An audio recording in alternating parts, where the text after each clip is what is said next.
दादा, सुप्रिया सुळेकडे ओबीसी प्रमाणपत्र असल्याचा दावा विजय वडेट्टीवार यांनी केलाय. तर मराठा समाजाच्या 90% लोकांकडे ओबीसी प्रमाणपत्र आहे. शरद पवार साहेबांकडे आहे की नाही माहित नाही, पण जवळपास जेवढे मराठा समाजाचे नेते आहेत 90% आहेत. तर हे प्रमाणपत्र जरांगे पाटील यांच्या आंदोलनानंतर घेतलं का याची माहिती नाही. जर असेल, नियमात बसत असेल तर त्याच्यात वावगं काय? त्याच्यामुळे असायला काही असलं तर मला असं वाटतं त्याच्यात काही वावगं असेच काही कारण नाही. प्रमाणपत्र असणं म्हणजे काय फरक पडतो त्याने? बऱ्याच जणांकडे प्रमाणपत्र असतो.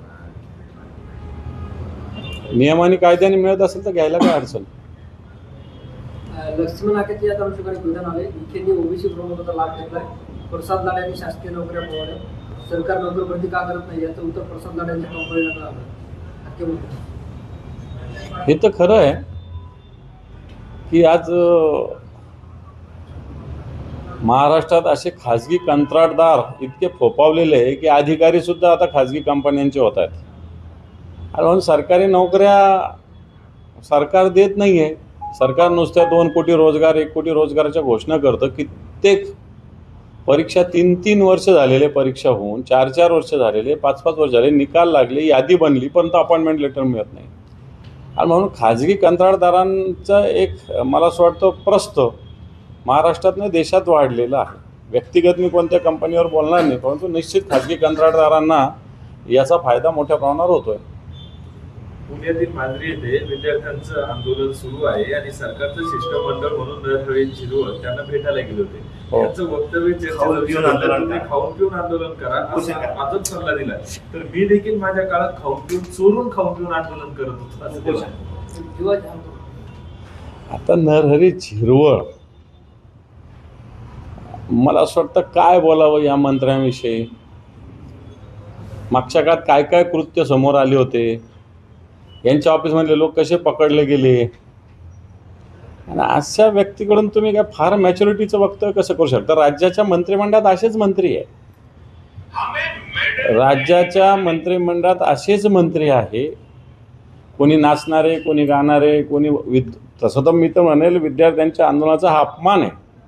विद्यार्थी, आदिवासी विद्यार्थी मांजरीमध्ये ज्या पद्धतीनं आदिवासी विद्यार्थ्यांवर जे नवनवीन बंधनं लादलेली त्याच्या विरोधात आंदोलन करतायत, आणि नरहरी झिरवळसारखा एक मंत्री, राज्याचा कॅबिनेट मंत्री, ज्याच्या खात्यातल्या भ्रष्टाचारामुळं ते गाजलेले आहेत, आज त्यांच्या खात्याची मला असं वाटतं खरं तर त्या खात्याकडे दुर्लक्ष करून ते वेगळ्याच खात्याकडे जास्त लक्ष देत आहेत. म्हणून अशा वाचाळ मंत्र्यांना सरकारने, मुख्यमंत्र्यांनी, त्यांच्या नेत्या ज्या असलेल्या आहे उपमुख्यमंत्री सुनेत्राताई यांनी सांभाळावं. त्यांचं खातं करतं का मुंडे करतं? त्यांचं खातं करतं का मुंडे करतं? जर त्यांचं खातं करत असेल तर मग आज राज्यातल्या तेल विक्रेते व्यापाऱ्यांवर अन्याय होतोय.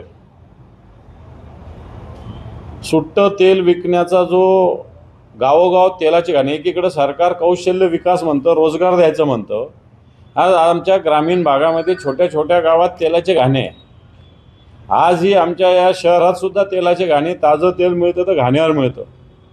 ठीक आहे, काही लोकांनी याचात गैरप्रकार केला असेल, परंतु आज हे रोजगार बंद करण्याचं काम सरकार करतंय. जर मंत्रिमंडळाने निर्णय घेतला तर काय टाप आहे त्या मुंडेंची की तेल विक्रेत्यांना थांबवणं, सुट्ट्या तेल विक्रेत्यांना थांबवणं? कारण मी मुंडेंशी सुद्धा बोललो, सरकारने निर्णय घ्या, सरकारमध्ये धमक नाही आहे. म्हणून मला असं वाटतं अशा विषयाकडं झिरवळांनी लक्ष देण्याची आवश्यकता आहे. जयंत पाटील यांचे विधान समोर आले, त्यासाठी परिस्थितीनुसार माणूस बदल केला तर त्याची व्हॅल्यू राहत नाही. त्यामुळे निष्ठा असणं गरजेचं आहे. मला पद मिळेल गत सोडायचं नाही, चांगलं आहे ना, योग्य त्यांनी वक्तव्य केलेलं आहे. काय प्रॉब्लेम? ते वक्तव्य दादा असं होतं, एका कार्यकर्त्याने इच्छा व्यक्त केली होती की तुम्ही एकदा मुख्यमंत्री बनावं. त्यांचं असं म्हणणं होतं की तुमच्या मनात जी सल आहे तीच माझ्या मनातही आहे. हे आता कोणी काय बनावं, कार्यकर्त्याची इच्छा असते, आणि म्हणून ते आपण बनूच अशातला काही भाग नाही. एखादे आंधळा मागतो, एक डोळा देव देतो, 2 असं होत असतं. त्यामुळे काहीतरी होईल असं जयंत पाटलांनी त्याच्यावर विश्वास ठेवावा. भास्कर जाधव यांना मुख्यमंत्री झालेलं बघायला आवडेल. सुभाष देसाई यांच्या विधानानंतर प्रतिक्रिया देताना आदित्य ठाकरेच्या विधान चर्चेत आलं.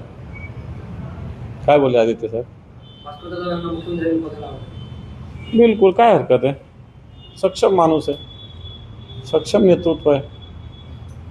दादा, मराठ्यांचं मधो मुंबईत निघणार आहे. याच पार्श्वभूमीवर जरांगे पाटलांनी इशारा देखील दिला की रेल्वे निघू देणार नाही, विमान निघू देणार नाही. आंदोलन आहे त्यांचं, त्यांनी घोषणा केली, सरकार बघेल. आता मी काय बघायचं त्याच्याकडे. एमपीएससीचा पेपर जे लव्ह स्टोरीमुळे फुटला आहे. अमृता पाटील नावाच्या व्यक्तीनं मुलगी ऋतुवासाठी पेपर पडला होता आणि मुलीने तो पेपर पिरेकर गौरव पाटील दिला होता. त्यामुळे सगळं हे आता त्याला जोडून एक प्रश्न असा आहे, वडेट्टीवार असं म्हणतात की मग ऑनलाईन परीक्षेची गरज काय? ही परीक्षा ज्या आहेत तर अशा आरोग्य विभागाच्या त्या ऑफलाईन घेतल्या पाहिजे अशी एक मागणी त्यांनी केली. हे बघ, मुलांची ऑफलाईनची मागणी आहेच आहे, ऑफलाईनची मागणी आहेच आहे. आता नीतीच प्रत्येकाची खराब होती, प्रत्येक ठिकाणी प्रत्येकाला पेपर फोडायचा ध्यास लागलेला आहे. आणि मी कालच बोललो की 1-2 जणांना फासावर चढवल्याशिवाय किंवा 2 गोळ्या त्यांच्या छातडावर मारल्याशिवाय मला असं वाटत नाही की पेपर फुटीत थांबेल येणाऱ्या काळात. पण दादा लव्ह स्टोरीमुळे पेपर फुटणं म्हणजे किती अजीब आहे. काय बोलणार? बरं, मुंबईत कांदिवलीमध्ये सेनेच्या शिवसेनेचे आमदार प्रकाश सुरवळे यांनी एक कार्यक्रम आयोजित केला होता आणि तो कार्यक्रम आता चर्चेत आलाय. माय मराठी संवाद मराठी कार्यक्रमात भोजपुरी गाण्याचा डंका दिसून आल्याने मराठीचा विसर पडल्याच्या विचारावरून आता नव्या वादाला तोड. विशेष म्हणजे महापुरुषांच्या फोटोसमोर असलेले डान्स. प्रकाश सुरवेंकडून तुम्ही काय अपेक्षा करणार? दहीसरमध्ये किसिंग ब्रिज अजून पण आहे चांगला, व्यवस्थित रिक्षावाला नेऊन सोडतो तिथे दहीसरमध्ये. मग तुम्ही त्या प्रकाश सुरवेंकडून काय अपेक्षा करणार? मराठी नीतिमत्ता याच्याविषयी काय अपेक्षा करणार? शिवाजी पार्क मंदिरात जबाबदारी एमसीकडे देण्यासाठी ठाकरेंच्या तुमच्या शिवसेनेच्या बंद झाल्याचं पुढे पाहायला मिळतं. आदित्य ठाकरे समजतात की एमसीकडे जबाबदारी दिली पाहिजे, तर मिलिंद नारळ म्हणतात की एमसीकडे जबाबदारी नव्हती. नाही, जबाबदारी जर कोणी घ्यायला तयार असेल आणि एमसी घ्यायला तयार असेल तर द्यायला काहीच हरकत नाही. कारण शेवटी आता अशी मैदानं सरकार, महानगरपालिका या संस्थेकडं सांभाळणं अतिशय अवघड झालेलं आहे. आणि त्यामुळे एमसी एक श्रीमंत संस्था आहे आणि तिनं असे जर सांभाळलं तर मला असं वाटतं काही हरकत नाही. आदित्य ठाकरेच्या विरोध आहे. कोणाचा? आदित्य ठाकरे. आदित्य ठाकरेची मागणी आहे. मिलिंद नार्वेकर एमसीएचे एक मेंबर आहे, त्याच्यामुळे ते एमसीएच्या बाजूने बोलत असतील. आदित्य ठाकरे साहेब हे मुंबईच्या बाजूने बोलतात. याला मतभेद नाही म्हणता येणार. आदिवासी आश्रमशाळांची मोठ्या प्रमाणात दुरावस्था झाली. याला सरकार जबाबदार आहे. आदिवासी शाळांच्या नावाखाली प्रचंड प्रमाणात निधी लुटला जातोय. फार अधिकारी मंत्र्यापासून तर सगळ्या संस्था चालकापर्यंत सगळ्या ठिकाणी लूट चालू आहे. मी मागे गडचिरोलीला गेलो होतो. 6 कोटी रुपये एका वर्षात अनुदान मिळालेलं. मुलांना साधी सतरंजी सुद्धा नाही. खरं तर गादी उचलल्या जाते, मच्छरदाणी उचलल्या जाते, उशी उचलल्या जाते, कॉट उचलला जातो. सरकारच्या योजना आहे त्याच्यासाठी, परंतु मुलांना ते मिळत नाही. आणि म्हणून महाराष्ट्रातल्या सगळ्या आश्रमशाळांची दुरावस्था आहे. मग नुसत्या आश्रमशाळा आदिवासी नाही तर दुसऱ्यासुद्धा आश्रमशाळा ओबीसी कल्याण विभागाच्या वतीने चालू, याचीसुद्धा तीच अवस्था आहे. याचीसुद्धा तीच अवस्था आहे. इथं कुठं पाण्याचं काय ते मशीन दिलेलं आहे, फ्रीज दिलेलं आहे, कॉट दिलेले आहे. समाज कल्याणच्या सुद्धा हॉस्टेलची हीच अवस्था आहे. जेवणाची यांची दयनीय अवस्था आहे. आणि म्हणून राज्यामध्ये हे जे वसतिगृह आहे हे खाण्यापिण्याचे अड्डे सरकारच्या अधिकाऱ्यांचे मंत्र्यांचे झालेले. शहापूरच्या आश्रमशाळेत देखील एक संतापजनक प्रकार समोर आला. विद्यार्थिनीच्या स्वयंपाकगृहात काम करणाऱ्या मदतनीसनेच विनयभंग केला असून या घटनेमुळे आता विद्यार्थिनीमध्ये भीतीचं वातावरण निर्माण झालं.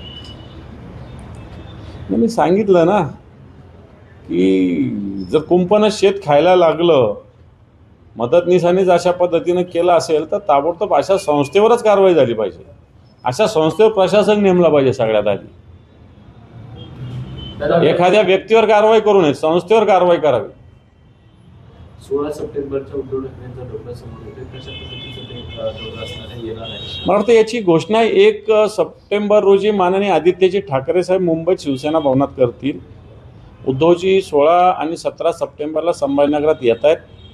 कार्यक्रमाचं स्वरूप 1 तारखेला त्याचं माननीय आदित्यजी ठाकरे साहेब डिक्लेअर करणार आहेत. मी आता डिक्लेअर करणं योग्य होणार नाही. एक मिनिट. मागच्या वर्षभरामध्ये आपल्या ज्या जिल्हाधिकारी कार्यालय आहे तिथे ऑफलाईनच्या बहाण्याने अनेक रजिस्ट्री ज्या आहेत तर डुप्लिकेट केल्या जात आहेत, फिंगरप्रिंट मॅच होत नाही, अशी विविध कारणं दाखवली जात आहेत आणि सर्वसामान्यांची लूट सुरू आहे, कारवाई कुठेही होत नाही. नाही, हे मुद्रांक कार्यालय जे आहे ना, रजिस्ट्रेशन कार्यालय, या ठिकाणी आता मी आज एक कुठंतरी एक हे केलं, गिफ्ट डीडचा मी फोन केला तर 1% काय माहिती आहे का, LBT लोकल बॉडी टॅक्स काय संबंध येतो. राज्य सरकारच्या नियमाने 500 रुपयाच्या बॉन्डवर गिफ्ट डीड होतं तर त्याला LBT 1% लागतो आणि हा LBT कुठे वापरला जातो. आणि म्हणून मुद्रांक कार्यालयात अशा पद्धतीनं रजिस्ट्रेशनच्या ठिकाणी घोळ आहे. एकमेकांच्या नावावर ऑनलाईन कशासाठी काढली रजिस्ट्री, की ओळख, माणूस प्रत्यक्ष यावा, त्याची आयडेंटिटी असावी. परंतु ऑफलाईनच्या नावाखाली जर असे रजिस्ट्री काही झाली असेल तर त्याची चौकशी केली जाईल, त्याची मागणी आम्ही करू. नाही, माणूस नावावर एकाच्या असतो, दुसराच कोणीतरी डमी माणूस उभा करून परस्पर रजिस्ट्री केली जाते. म्हणजे ठीक आहे ना, असं याचं जर काही आपल्याकडे तक्रार आली तर निश्चित याच्याविषयी कारवाई करण्यासाठी सरकारला भाग पाडू. दादा, मराठवाड्यात फक्त 79% एवढा सरासरीपेक्षा पाऊस झालाय, म्हणजे तो पण कागदावरतीच तेवढा आहे. खरं तर शहरी भागात तसं झालंय, पण ग्रामीण भागात काही ठिकाणी अजून पेरणी झालेली, तर पेरणी झालेली पिकं आता धोक्यात सरकार काय. खरं तर मराठवाड्यात अवर्षणाची मोठी स्थिती आहे. सरकारने खरं तर या स्थितीला सामोरं जाण्यासाठी तयार राहण्याची आवश्यकता आहे. 70-75% पाऊस आहे. आता ऑगस्ट महिना संपतोय. या काळात पिकं चांगली छातीपर्यंत यायला पाहिजे होती, ती कमरेपर्यंत सुद्धा आली नाही, गुडघ्यापर्यंतच पिकं आहेत. पुरेशी वाढ झाली नाही, त्याला पाणी नाही. मला असं वाटतं 2-4 दिवसात पाऊस नाही आला तर हे पीकसुद्धा पूर्णपणे साफ होईल अशा प्रकारची स्थिती आहे. सरकारने या आवर्षणाच्या स्थितीला सामोरं जाण्यासाठी तयार राहिलं पाहिजे असं मला तरी वाटतं. एफडीए का पेपर जो लीक हुआ है उसकी तफ्तीश में सामने आया है कि प्रेम प्रकरण के चलते पेपर लीक हुआ, साथ में एक आदर्श शिक्षक भी उसमें सहभागी है और नंदुरबार की प्राइवेट कोचिंग क्लास वाले भी इसमें सहभागी है. आप किस तरीके से देखते हैं? तो क्या देखना, अभी पेपर तो लीक होना ये तो सर्रास बात हुई. अभी पेपर एक एग्जाम और पेपर लीक नहीं हुआ तो वो न्यूज़ हो सकती है. अभी पेपर लीक होना तो हर रोज़ हो रहा है, लेकिन मैं समझता हूँ इसमें यंत्रणा की गलती है, नैतिकता किसी में नहीं रही है और सरकार का कंट्रोल नहीं है. वडेट्टीवार साहब का कहना है कि सारे एग्जाम ऑफलाइन होना चाहिए. होना चाहिए ऑफलाइन. Thank you.